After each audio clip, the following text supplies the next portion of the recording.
Hi guys! Magandang gabi! Welcome back po dito sa Gandara SRU channel for showbiz update. Andito na naman nga po akong muli nagbabalik. Ang nagmamaganda ninyong kachismosang Kimpa, wala na nga pong iba si Gandara upang magatid sa inyo ng latest update and fresh happenings patungkol kina Kim Chiu and Paolo Avellino. And para nga sa gabing ito, so ayan, ang pagkakapalabas po ng linlang sa Netflix ang pag-uusapan natin. Grabe, successful na naman na unang labas pa lamang po ng linlang sa Netflix. Grabe nga naman talaga kapag Kim Pao ang umatake. Pero bago po ang lahat, sa mga hindi pa nakaka-subscribe dito sa ating channel, paki-click lang po tayo na subscribe button at notification bell na nariyan sa baba para mag-i-updated po kayo at ma-notify tuwing may bago po tayong chika at balita hinggil sa Kim Pao.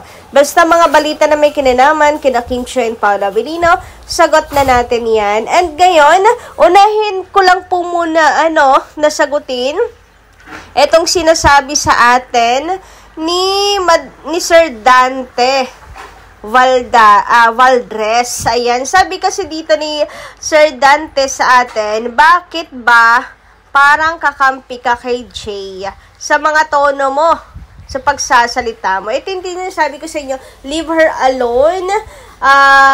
Kung hindi naman inaatake si Kim Pao or si Kim Chiu lalong higit. 'Di ba? Kasi dapat maging masaya tayo sa kung ano ang meron ng Kim Pao. Ngayon kasi, ito ang sagot ko po sa kanila ha. Ito yung pinakang sagot ko sa kanya. And pwede rin kayo mag-comment about this if you agree.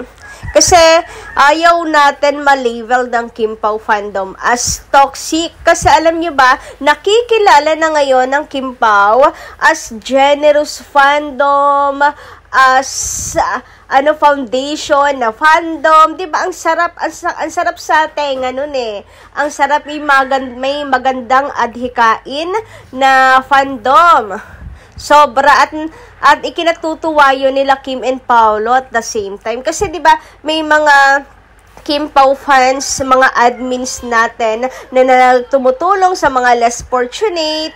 Kapag birthday ni Kim and Paolo, may paano po sa charity, etc. And kapag kami sakuna, andyan din for the ayuda din ang mga mains natin. Lalo na mga generous, mga Kim Pao International. Grabe yon. Kaya gusto kong ma-maintain yung ganung mukha ng fandom natin. Ang pangit naman kung tayo mababansagan bilang Kim Pao, bilang pinaka-toxic na fandom, 'di ba? Gusto nyo rin ba 'yon? To clear things out, hindi ako maka-Jay, hindi ko pinapagtanggol si Jay, and hindi ako or never ako naging parte niyan. Never ako makakasama nila. Sus ko, hindi ko makakalimutan kung papaano wasakin ng kampo niyan si Kim Chiu. Si Kim Chiu na wala pong ibang ginawa kundi ang mag-spread lamang po ng kabutihan. So, this is my comment. Ate ko, iba po ang pagkampi sa nangongorek. Bakit gusto nyo ba malabeled as most toxic fandom? Matutuwa din kaya sila Kim at Paolo pag narinig yon? Gusto nyo bang mag-reflect yon kay Paolo and Kim? Ang gusto ko lang naman sabihin, leave them alone. And mag-focus sa mains natin. That's it. 'Di ba? Kung hindi naman ginagalaw si Kim and Paolo, hayaan na natin sila sa kasiyahan nila kung nabubuhay sila sa nakaraan, sa memories, kasi hanggang doon na lang sila. Dahil ang kasalukuyan ngayon is Kim Pao at hindi na yun mababago, kundi hanggang throwback na lang talaga sila. So, as long as wala silang sinasabi na hindi maganda, as long as wala silang sinasabi tungkol kay Kim, lalo na kung hindi maganda, ay ayos lang, bahala sila sa buhay nila, wala akong pakialam sa buhay nila. Ganun lamang po iyon. And alam ko, mauunawahan ito ng mga high IQ, nang matatalas yung utak at mayroon pong mayroon pong comprehension, yung may malalim na comprehension, malalim umintindi sa mga bagay-bagay. O pera na lang kung isa rin kayo sa mga toxic na walang ibang gawin kundi ang manugod ng manugod. Tapos, ang maapektuhan ay si Kim and Paolo sa mga pinagagawa, di ba? Focus lang po tayo kina Kim and Paolo, lalo na at ang dami nilang blessings sa buhay. Ang dami nating dapat na ipagbunyi. Huwag na tayong magsakabilang bakod. Ang dami nating dapat ipagbunyi tulad na lamang nito. Ang Linlang ay nasa Netflix na po. So, panoorin natin yan. And alam nyo ba, trending ngayon ang Linlang at talaga naman po, talaga naman pong nanggigigil na naman ang mga tao kay Juliana. Nagkakalat na naman si Juliana. Kuhang-kuha na naman ang pika. Kuhang-kuha na naman po ang inis ng taong bayan ni Juliana. Ganyan po kahusay na aktres si Kim Chiu. At alam niyo, natutuwa ako kasi matatalino na yung mga tao ngayon. Unlike before talaga na masyadong siniseryoso. Ganyan kahusay si Kim Chiu. Sobrang pinupuri siya sa kanyang husay at galing sa pagganap po talaga bilang Juliana. Kuhang-kuha niya ang gigil ng mga tao. And ngayon, trending na naman sa social media ang Linlang. Iba ka, Juliana. Kaya para po sa lahat na nagsasabi, bakit si Kim Chiu na naman?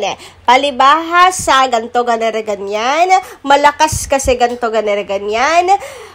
Si Kim Chiu na naman dahil mayroon pong pinatunayan. May napatunayan at patuloy na may pinapatunayan si Kim Chiu, napakahusay, at as well as si Paolo Avellino. Ang Kim Pao na naman dahil sila po ang pinakamahal na love team ngayon. Bonggang-bongga naman po talaga. Ang dami nagre-request ng mga fans na Linlang ng another project ng Kim Pao.